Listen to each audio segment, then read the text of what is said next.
Otavassa on talo, jonka nimi on Kinkama. Se sijaitsee Puulantien varrella 1,2 hehtaarin tontilla lähes keskellä Otavaa. Kävelymatkan päässä on pieni koulu, Otavan opisto, kaupat ja muita palveluita. Otavasta on vain 12 kilometriä Mikkelin kuuluisalle torille. Vieressä uimaranta, venesatama, lenkkimaastot ja valaistut hiihtoladut. Kinkaman talo on hengittävä, ekologisesti saneerattu ja laajennettu.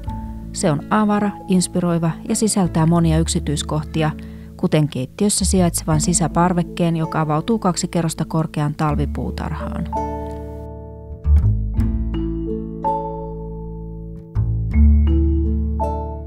Jokaisesta ikkunasta on näköyhteys luontoon, teet sitten töitä tietokoneella tai voimistelet, kuntoilet tai joogaat, aivan kuin olisit ulkona luonnon keskellä.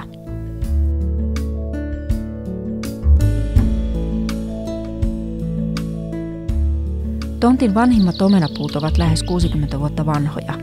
40 vuoden aikana talon ympärille on istutettu 10 eri puulajeja.